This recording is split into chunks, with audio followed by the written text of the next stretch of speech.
Здравствуйте, друзья! В эфире Геоэнергетика Инфо. Максим Радайкин и сегодняшний мой собеседник Александр Фролов. Здравствуйте! Здравствуйте, здравствуйте. Такая дорогая европейская энергонезависимость. Даже при самых негативных прогнозах Европа не замерзнет этой зимой.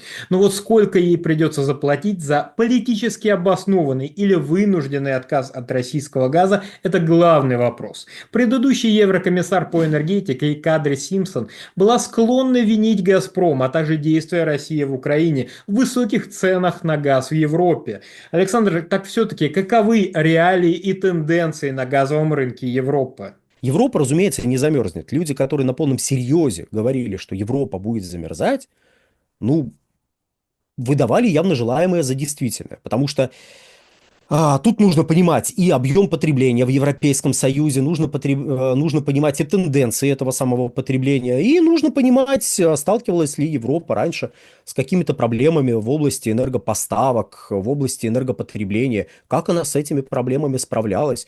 Нужно понимать, какой объем предложения сейчас есть на рынке, ну и так далее, так далее, так далее. Европа, ну, если мы берем Европейский Союз и, скажем, Великобританию, это все еще очень крупный потребитель энергоресурсов.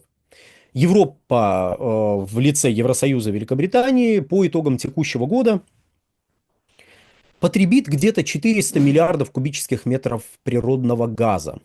Для понимания, в середине нулевых годов этот показатель составлял примерно 500 миллиардов кубов, и тогда прогнозировалось, что к 30 году вот эти 28 тогда еще стран Европейского Союза, ну вдруг кто пропустил, Великобритания сейчас вышла из состава Европейского Союза, и там сейчас 27 стран. Так вот, 28 стран Европейского Союза к 30 году будут потреблять порядка 800 миллиардов кубических метров. То есть на 300 миллиардов больше. Но, как мы видим, произошло обратное, произошел не рост, произошло падение, и вряд ли к 30 году удастся нагнать те прогнозы, которые озвучивались тогда. По целому ряду причин, главная из которых это проблемы в экономике. Если мы посмотрим на график потребления газа в Европейском Союзе, то мы увидим, что, скажем, в конце нулевых годов на фоне мирового экономического кризиса в ЕС произошло падение. Притом, я в данном случае, вот сейчас конкретно, буду говорить уже про текущие 27 стран Европейского Союза без Великобритании, но там тенденции такие же, один в один. А то у нас Великобританию некоторые представляют таким кукловодом прям. Прям вот Великобритания это прям, ну, такие мастермайнды, прям такие вот мастера политической интриги. Это они вот и США натравили, и Евросоюз натравили, а они всеми управляют. Да, именно поэтому у них проблемы точно такие же, как у Евросоюза. Именно потому, что они адской силы кукловоды. Безусловно. Так вот, 27 стран Европейского Союза в 2009 году столкнулись с резким падением спроса на газ с примерно 440 миллиардов кубических метров до примерно 415 миллиардов кубических метров. Это было крупнейшее падение на тот момент. Потом происходило восстановление, потом новое падение, потом восстановление. Ну и примерно, знаете, потребление было примерно на одном и том же уровне, в районе вот тех самых 435-440 миллиардов кубических метров. И отсутствие какого-то значительного роста и низкая динамика первой половины десятых годов была связана с экономическими проблемами, во-первых. Во-вторых, с тем, что из-за реформ в области энергетики стала страдать газовая генерация. И только в третью, последнюю и слабо заметную очередь это как-то было связано с повышением энергоэффективности в Европейском Союзе. А то меня тут упрекнули люди, мнение которых мне в данном случае не безразлично, что я вот не упоминаю этот момент про программу роста энергоэффективности, вот упомянул. Программа роста энергоэффективности была, но на мой взгляд, своего решающего воздействия она не сказала на вот потребление энергоносителей вообще и газа в частности. Так вот, далее. Европейский Союз столкнулся вот с этим падением, потом произошло восстановление, потом произошел 2020 год, потом было небольшое восстановление после 2020 года, и вот пик спроса в 20-х годах 415 миллиардов кубов на газ в Евросоюзе, 27 стран. То есть пик спроса в 20-х годах в Евросоюзе – это дно нулевых годов. после падения вот этого самого спроса на фоне мирового экономического кризиса. Пик, дно. Вот пик, знаете, ситуация, когда пик равен дну. Но оттуда постучали. Мы думали, что это дно. Нет, там сказали тук-тук-тук, откройте. Открыли, и потребление газа пошло дальше падать.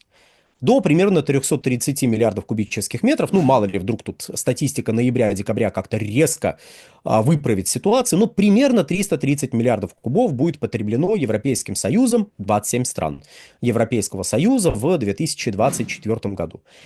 Перспектив роста сейчас не прослеживается. В начале этого года мы говорили, что при благоприятном стечении обстоятельств Евросоюз может перейти к частичному восстановлению спроса на газ. Не получилось. Не сыграли вот эти позитивные факторы, которые могли бы сыграть, но они не сыграли. Дальше продолжилось падение. Это падение в том числе сопровождается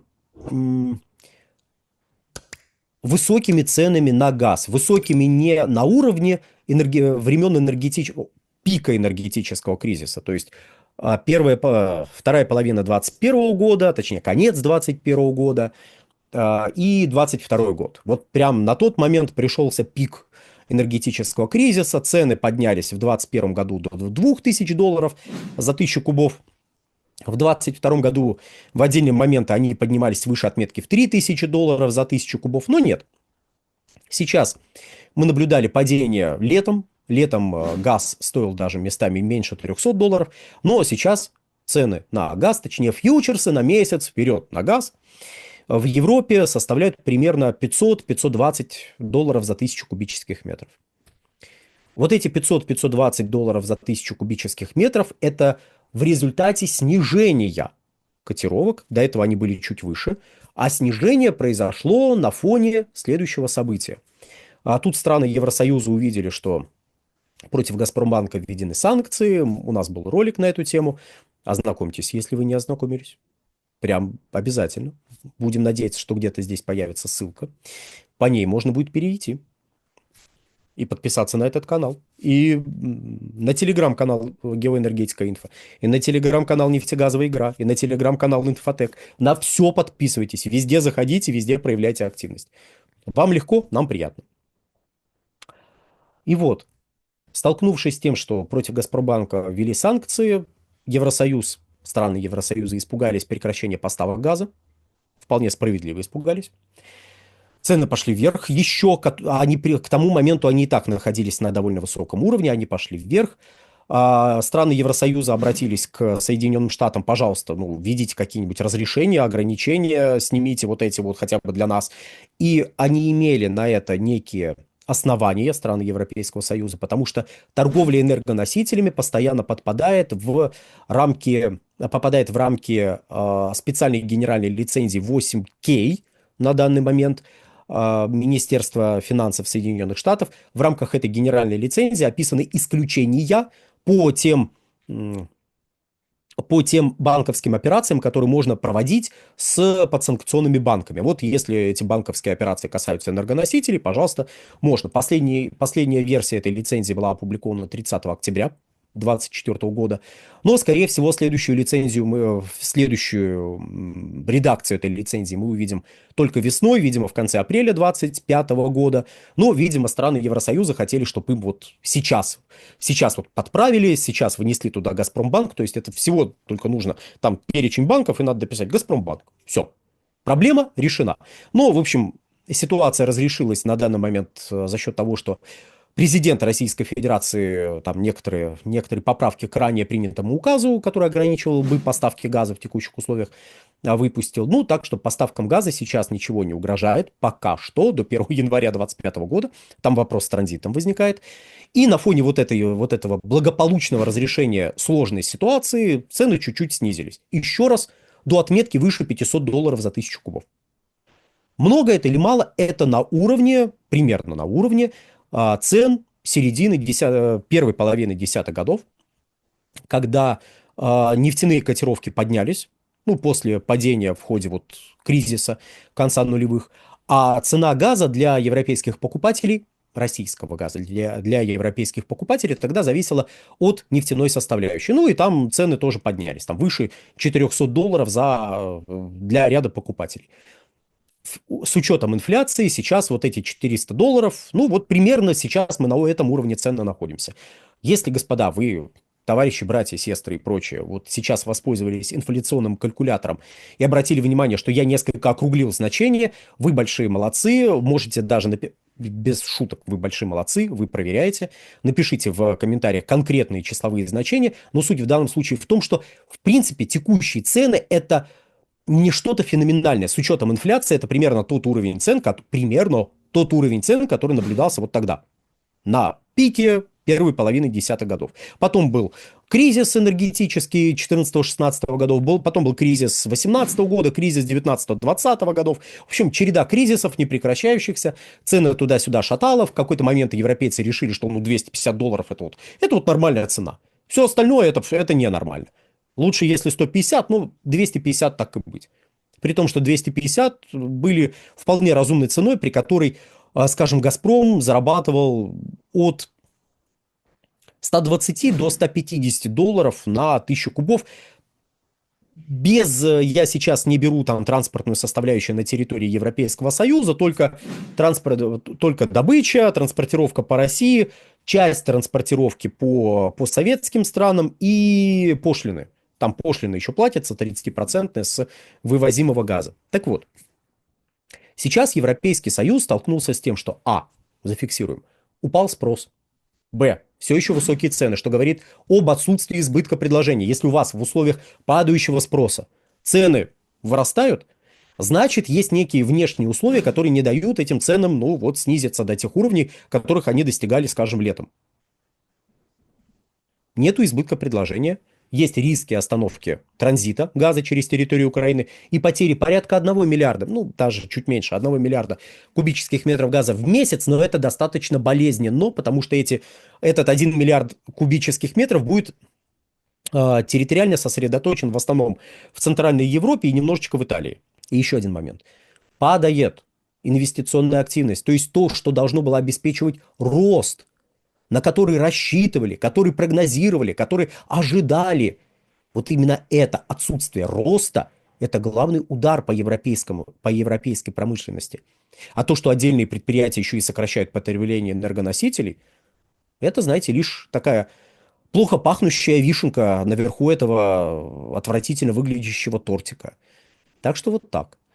Замерзнуть никто не замерзнет, точнее как, Европа не замерзнет.